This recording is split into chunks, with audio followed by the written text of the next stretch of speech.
Assalamualaikum warahmatullahi wabarakatuh. Alhamdulillahirabbil alamin. Shalatu wassalamu ala asrofil anbiya'i wal mursalin wa ala alihi wa ashabihi ajmain. Amma ba'd.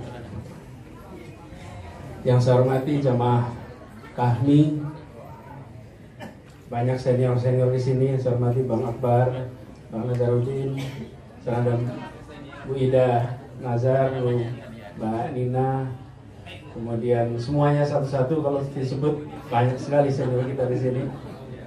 Dan juga Bung Ismet yang sudah berhasil mendamaikan 4 lawan 2. Saya tadi di depan situ saksinya. Saya pikir kalau ada waktu tambahan tadi bisa sidang tatib tarawih. Nah, ini spesialisasi, tatib itu dibereskan di awal. Kalau sudah tatibnya beres, tinggal tunggu hasil kemenangan.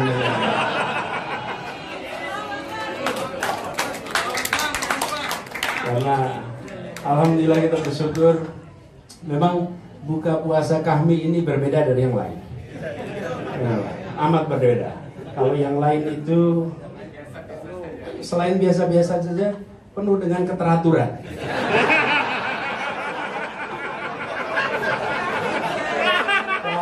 Kami penuh dengan kebebasan. Dan yang berkumpul, apalagi kalau musim sekarang. Sekarang ini musim penghitungan suara. Jadi begitu banyak kader-kader HMI itu sedang sibuk di lapangan. Yang bisa datang tarawih yang sudah tenang kursinya. Sudah ya, udah tenang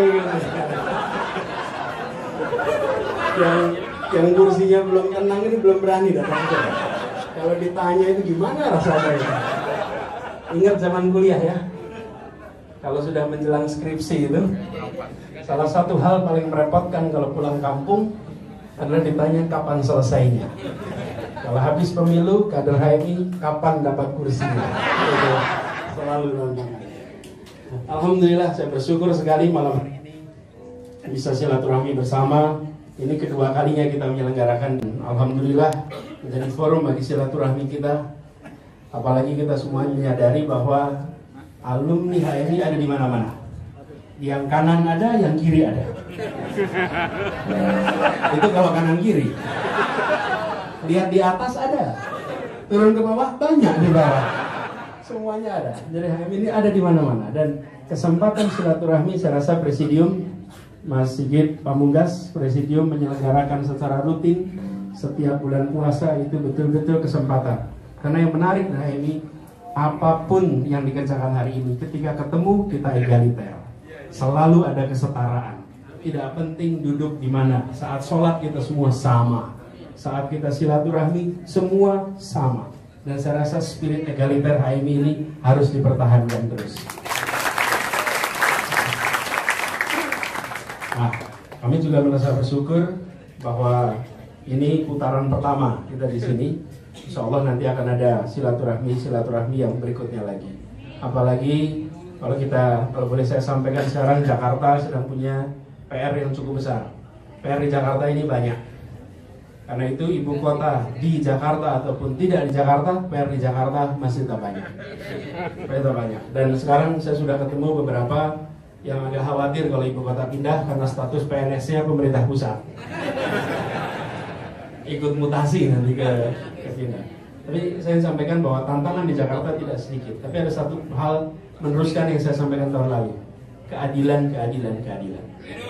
Bahwa yang harus diperhatikan di Jakarta adalah soal keadilan. Kenapa saya sampaikan soal ini? Karena kita menyadari di ibu kota ini adalah pusat kegiatan perekonomian, selain kegiatan politik kita tahu, dan keputusan-keputusan yang dibuat di tempat ini menentukan siapa dapat apa, berapa besar, kapan, di mana. Itu sebabnya mengapa soal keadilan penting sekali untuk kita rumuskan. Kami di Jakarta secara serius memperhatikan soal ini. Mulai dari mana? Dari soal tanah misalnya. Jakarta ini salah satu masalah besar adalah tanah. Bagaimana tanah kita secara pelan-pelan tidak lagi bisa dikuasai oleh mereka-mereka yang sudah lama berada di tempat ini. Itu terjadi. Ini di Menteng ini, Bapak, yang penghuninya di atas 25 tahun, tinggal 94 rumah. Tinggal 94, sisanya baru. Mengapa? Karena kita menerapkan pajak bumi dan bangunan di Jakarta tanpa memperhitungkan faktor keadilan. Yang dipikirkan semata-mata soal pemasukan bagi pemerintah. Apa yang terjadi? Pajaknya luar biasa tinggi. Pajak luar biasa tinggi itu adalah kalimat sopan dari pengusiran secara halus. Halus sekali, hanya dengan dibacakin. Gak usah, saya tidak usah kasih contoh lebih jauh-jauh. Saya contoh. Tidak jauh dari rumah sini ada rumahnya Bang Ali Sadikin. Bang Ali Sadikin, keluarganya membayar pajak 180 juta per tahun. Rumahnya 100 untuk seseorang yang sudah amat berjasa kepada DKI berjasa. Jadi keluarganya tiap tahun iuran untuk menutup agar rumah itu tetap bisa dipertahankan. Di seberang sini ada rumah beberapa orang senior yang sudah mengabdi lintas turunan. Anak turunannya banyak tidak bisa membayar pajak. Tidak bisa membayar pajak dengan angka yang fantastis.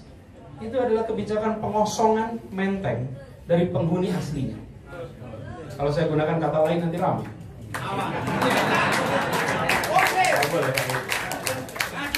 Ya, ini mengosongkan secara halus. Apa yang sekarang kemudian kita ubah sekarang? Sekarang kita Jakarta satu persatu. Kita lakukan namanya fiskal kadaster. Fiskal kadaster itu adalah menata ulang, menghitung ulang ukuran semua bangunan, baik lahannya, tanahnya, termasuk gedungnya. Kemudian dari situ dibuat nanti kebijakan yang adil. Kenapa? Kebutuhan dasar manusia adalah air, udara, rumah untuk berteduh. Harus. Tapi bila kebijakan kita seperti sekarang, maka yang terjadi nantinya ibu kota ini hanya menjadi tempat tinggal mereka yang mampu saja. Kenapa? Karena yang tidak mampu membayar pajak.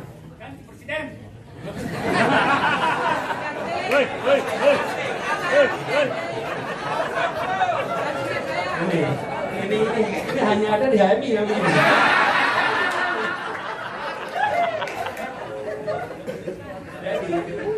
Jadi kita sekarang sedang membuat kebijakan untuk mengubah agar semua orang punya kesempatan yang sama di kota ini. Jadi di khusus untuk di Menteng ini sekarang tidak sedang hitung ulang. Kita akan kembalikan nanti kalau sudah diumumkan saja. Tapi kita mulai dari mana sekarang? Kita mulai dari mereka-mereka yang berjasa untuk Republik ini. Ibu kota ini adalah rumahnya orang-orang yang berjasa. Mulai dari siapa? Dari mulai pahlawan nasional, perintis kemerdekaan, sampai pada orang yang membuat kita biasa berada di ruangan ini, para guru. Karena itu mereka semua di Jakarta tidak dikenai PBB lagi.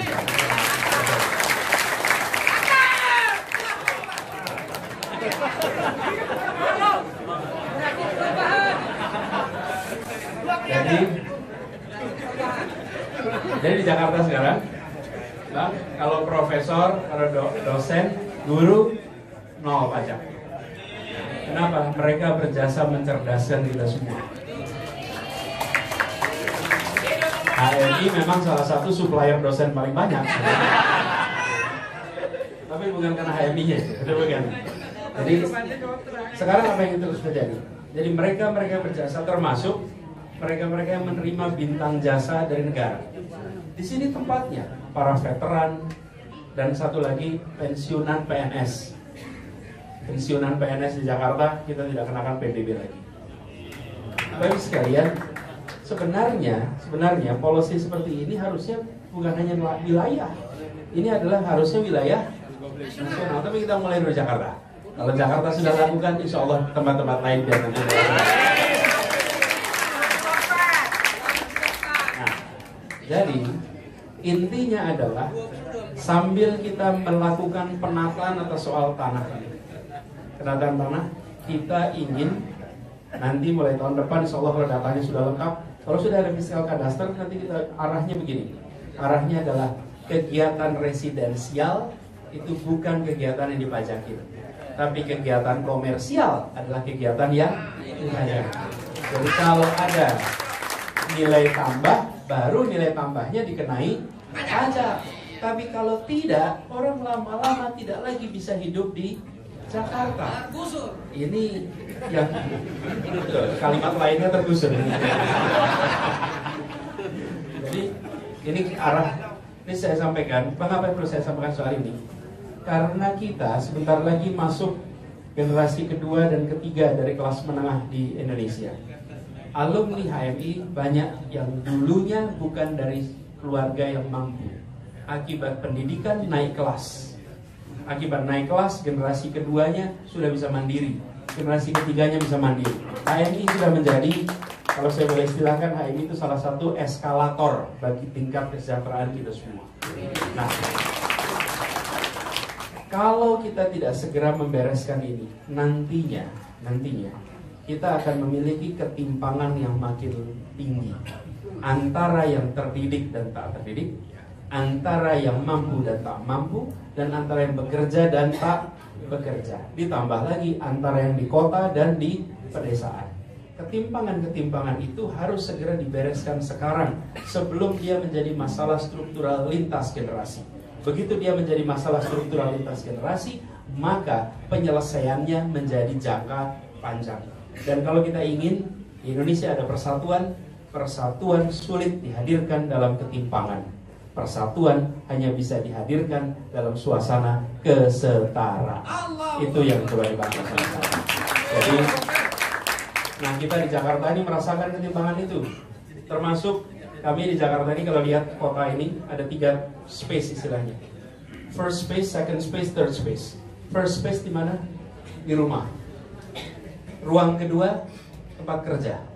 Ruang ketiga antara rumah dan tempat kerja. Ruang ketiga ini minim intervensi pemerintah.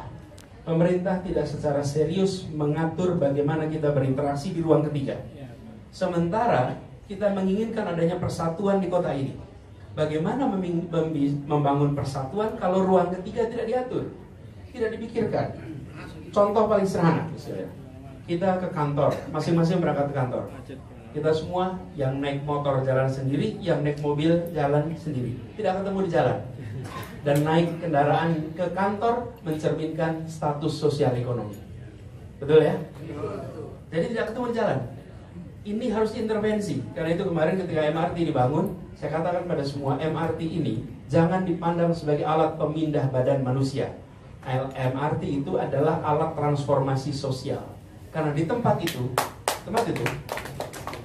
di MRT itu, kedudukan tidak menentukan tempat duduk. Ada. Siapa saja naik tempatnya sama. Dan CEO maupun office boy masuk MRT perlakuannya sama, antrinya sama, tempat duduknya sama. Naik pesawat nggak ketemu itu. Naik pesawat ada first class, ada business class, ada economy class. Di tempat ini alat transportasi massal di sebuah kota seperti Jakarta harus diperlakukan lebih dari sekedar pemindah badan. Dia alat transformasi sosial, dan itu yang akan kita kerjakan di Jakarta. Jadi harapannya nanti kita intervensi. Kalau tidak, kita repot sekarang.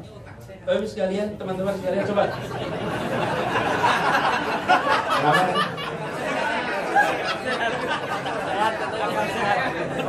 Apa?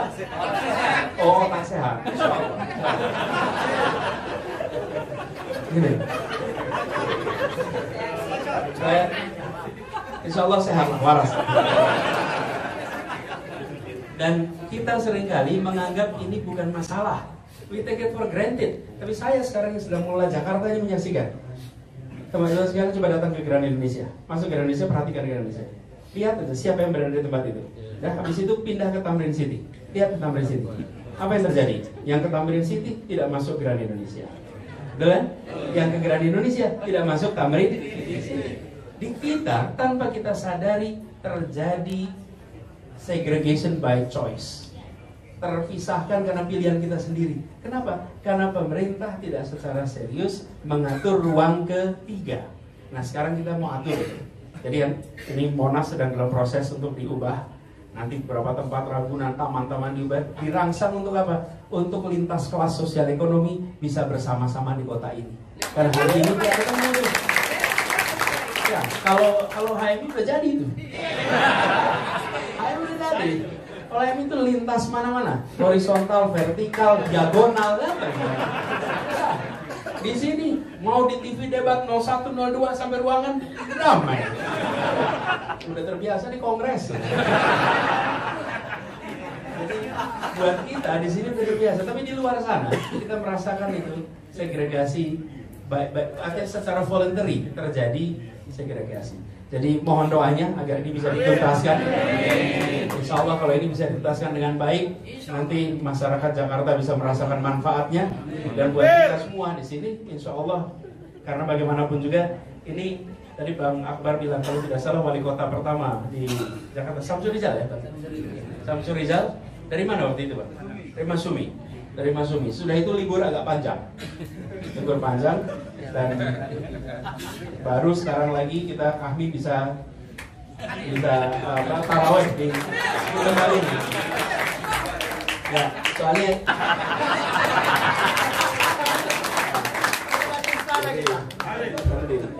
semua mesin nyalanya sesudah pengumuman. Karena mesin nyalanya itu kawan.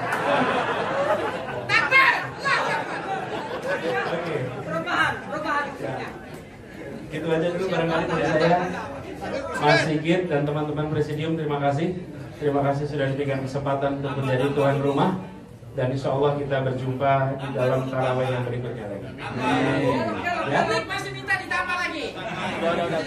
Sudah dulu. Ini habis ini ada yang ceramah nanti. Coba gitu ya. Terima kasih. Assalamualaikum warahmatullahi wabarakatuh.